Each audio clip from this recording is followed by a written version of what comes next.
Hello students, in the last lecture we finished the discussion about the point estimation. Now let us come to the second most important and standard problem of statistical inference, that is testing of hypothesis. So let us have a decent introduction to testing of hypothesis. These notes I have already shared with you, so I hope that you have gone through it, but I will try to throw more light on the concept discussed in these notes through this video lecture. So let us start. The problem of testing of hypothesis. So we often come across situations wherein some claims are made about the parameter under study. So the common situation wherein you have some data and there is a random variable of interest, and then you can consider the underlying probability distribution, and then usually it involves some unknown parameters, and then there are hypotheses. So this is how we go about it. But this is the way general set. This is the most general setup of statistical inference. Let us be simple and let us try to elaborate things in a simpler manner. So suppose a seller of perishable goods like fruits, he is claiming about quality of the goods he delivers. So for it, he could be a fruit seller, he could be a shopkeeper.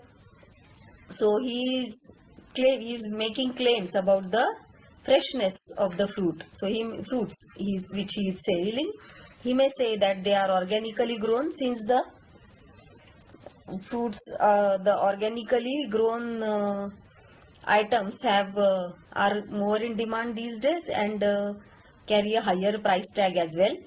So he may say that the products are grown organically or they are fresh products, means as if they were produced just a day before. So can we believe them? How can we believe them? It is possible that you trust that particular seller of the fruits, and so because you trust him, so you believe his claims. So but is it possible? It's always possible? Can we test such claims? Now see here, in this case the term fresh is qualitative and not quantitative.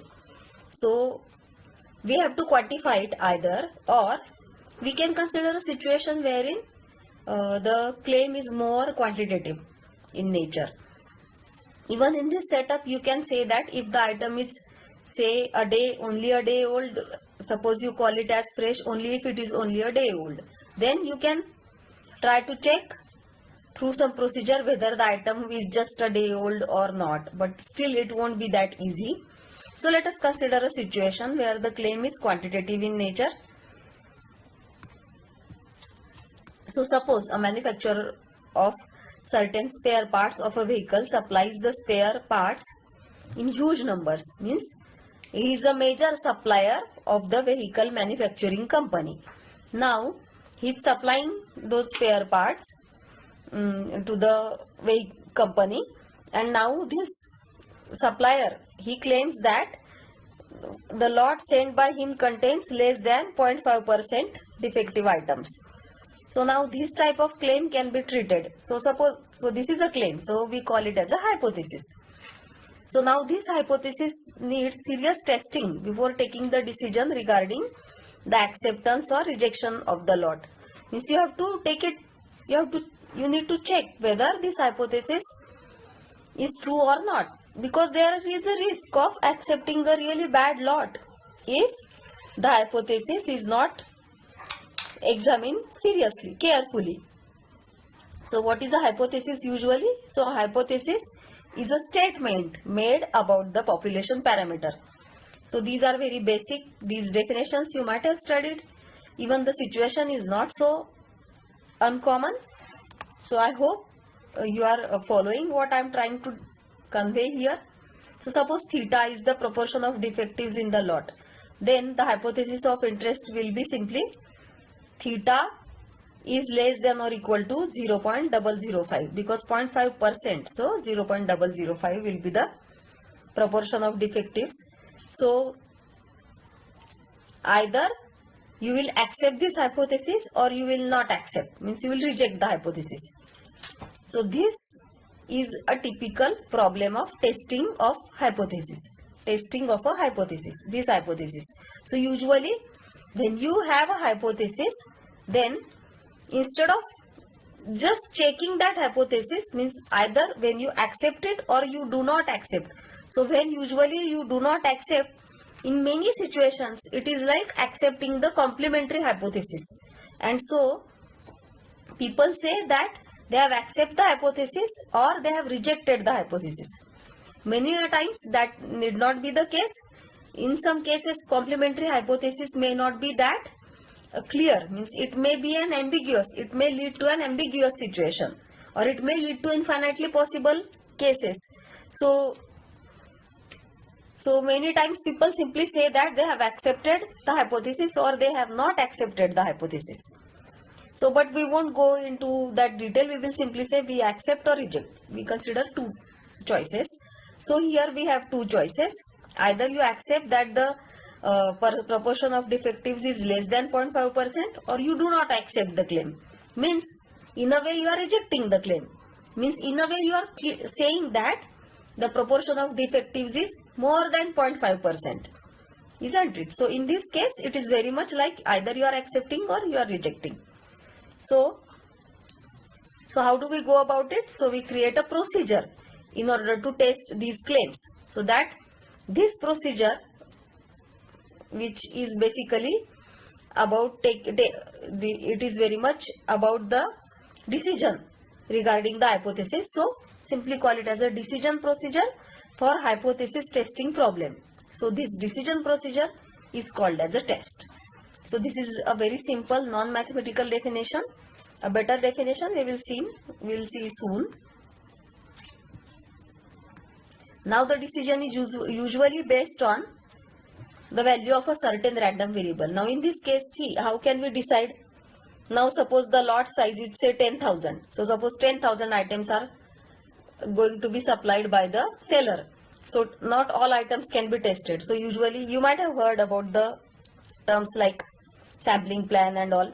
So what they do, or what can be a simple procedure, is out of those 10,000 items, select some 20 items or 30 items and then go on testing those items, all those 30 items, and see how many are defectives. So if the sample contains more than the claimed number of defectives, then you will reject the lot. Something like this. So your decision may be based on the proportion of defectives observed in the random sample chosen from the lot. So this random variable you can call as X. So usually the decision regarding the hypothesis is based on a random variable, or more precisely it may be based on a statistic. So suppose such a random variable we have identified in this case. So then this random variable is supposed to follow certain family of distributions. So suppose this is the family of distributions. P theta is the family of distributions. Then this P theta is a particular probability, probability distribution. So it can be PDF, PMF depending on the nature of X. And so as theta changes, the distribution will change, and so this entire family of distributions I am denoting by script P. So the script P denotes the family of distributions associated with X. Now see here, theta plays the role of the indexing parameter. So you can say that this entire family of distributions can be classified into two. One for which the hypothesis is true and the other for which the hypothesis is not true. Means the hypothesis is false. So the resulting these two mutually exclusive classes are denoted by say H0 and H1. So what we do is simply divide these script P into two and we call them as H0 and H1. So the corresponding subsets. So for example, theta, in our case H0 was theta less than or equal to 0.005. So all those family of distributions where theta is less than or equal to 0.005, they will be gathered. So in short, instead of talking about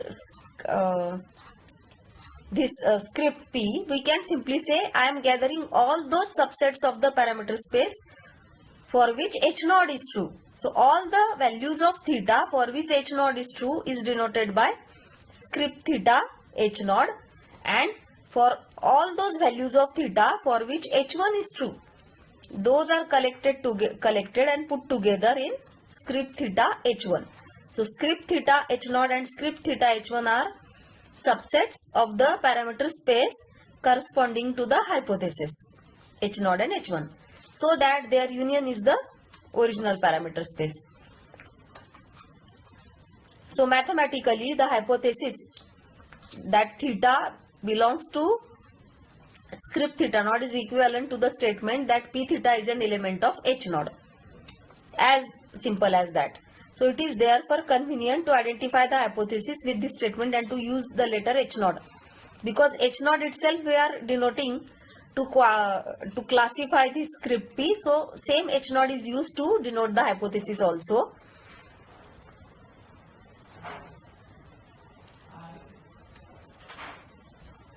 So the hypothesis is indicated by H naught is called as null hypothesis, and the one indicated by H1 is called as alternative hypothesis. So in this example which we have discussed earlier, H naught, the hypothesis of interest is H naught theta less than or equal to 0.005, and the alternative hypothesis is H1 theta greater than 0.005. So see, in this paragraph I have tried to describe how the hypotheses are constructed and how the hypotheses are connected to the family of distributions. Now these terms type 1 error, type 2 error, I think most of you are familiar with, but still let us have a brief look at them. So type 1 error is, now there are two types of errors when you take a decision. Either you can take a wrong decision or you can take a right decision. So error means we are talking about a wrong decision. So what is the meaning of a wrong decision here? What can happen? Because we have a hypothesis and about whom the decision is to be taken. So we call the hypothesis as this hypothesis of hypothesis of interest as H naught. So this H naught, so it can be either accepted when it was not true, or it can get rejected when it was true. So both these are errors because they are wrong decisions. So they are errors. So when the hypothesis gets rejected when it is true, it is called as a type 1 error. And when the hypothesis is accepted when in fact it was a false hypothesis, it was wrong, then this error is called as type 2 error. So now obviously the consequences of these are often quite different. For example, if one tests for the presence of some disease, incorrectly deciding on the necessity of treatment may cause the patient discomfort and financial loss. Now we are going through a pandemic. What will happen if somebody who hasn't got actually COVID gets declared as positive and also goes through the entire procedure of isolation and then hospitalization and then other treatment also? What if he is, because there are other parameters also, not only on the test, there are other things like oxygen saturation and all. So obviously the situation won't be that severe, but socially and financially speaking it will be, and even on an emotional level it will be a great distress. So it is a serious mistake that if a person who did not have COVID, if he gets declared as a COVID positive patient, then that will be a serious error on the person's part. On the other hand, now suppose somebody who hasn't got COVID, somebody who has got COVID but he is declared to be a COVID negative, then that person may not get treatment in the time when he was badly reading it, and so once the symptoms start showing up, that time it may be too late to start the treatment. So it can be a really fatal error. So both these errors are serious in nature. So let us consider the earlier example of the seller of a spare parts of vehicle. So in the context of the example stated earlier, the type 1 error will be rejecting H0 when it is true. That is, rejecting a lot which has at most 0.5% defectives. And the type 2 error will be accepting a lot which has more than 0.5% defectives. So see, if you are a seller, the first error, rejecting a good lot, that is a lot having less than 0.5% defectives, will be a really serious error, isn't it? Because the seller will be facing huge financial loss there. And the second error, suppose you are a buyer, you are representing the vehicle manufacturing company, then accepting a bad lot will be a serious error for the buyer of that spare parts. So in this case, this error will be severe. So your role in this context, or in while testing of hypothesis, what is the role of the person for whom you are carrying out that procedure, that also matters a lot. So let us keep this point in mind and we will come back to this shortly. So what is a test? Let us be more precise, more specific, and let us define a test. So test, a hypothesis test is a rule that specifies these two things. Firstly, for which sample values H0 is accepted as true, and secondly, for which sample values H0 is rejected and H1 is accepted as true. So in most of the cases, the sample values which define this first set, the complement of that defines the second set. So what is a critical region? So the term critical region comes.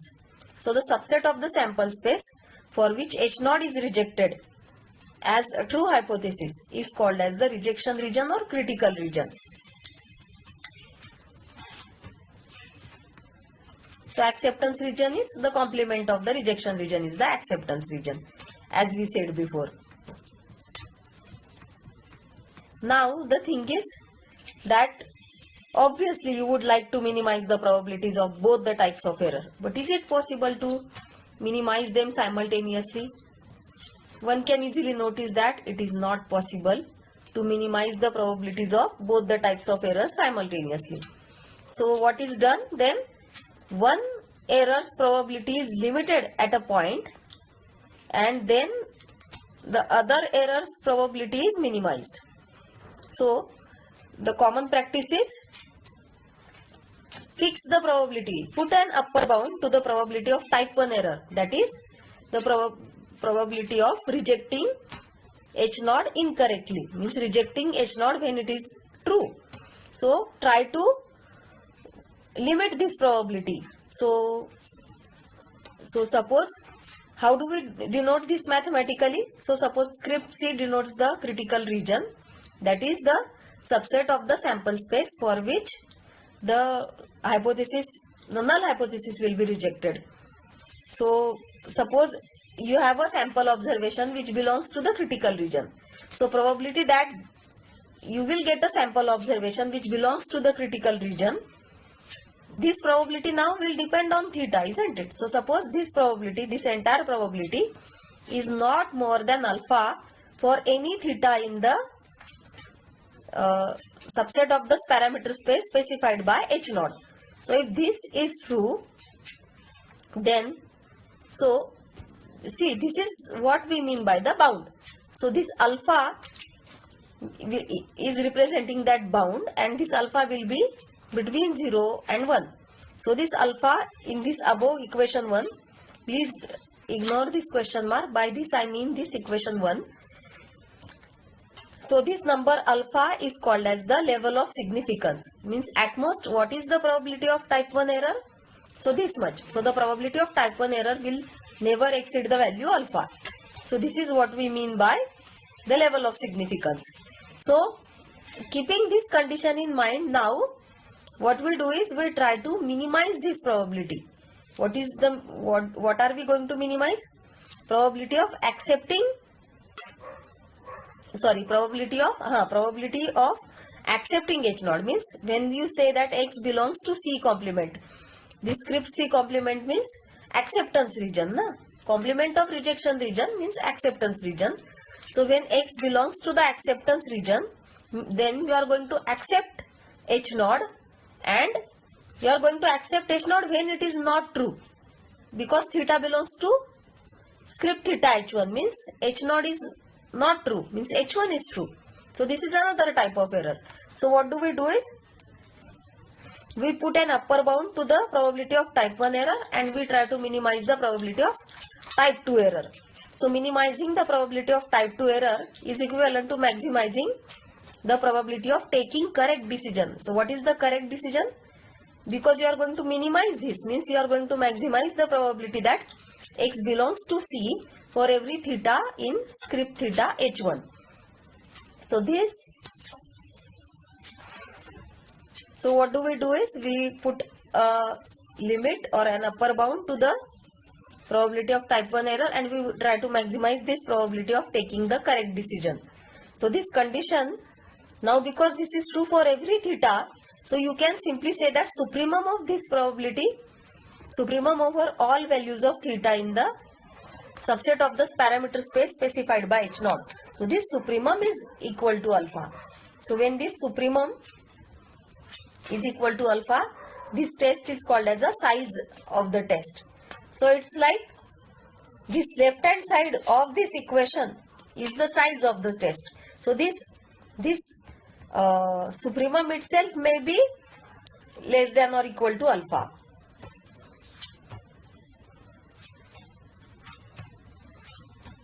I am sorry, this should be less than or equal to. There is a correction here. By this we mean that this supremum is less than or equal to, not equal to, but the supremum will be less than or equal to alpha.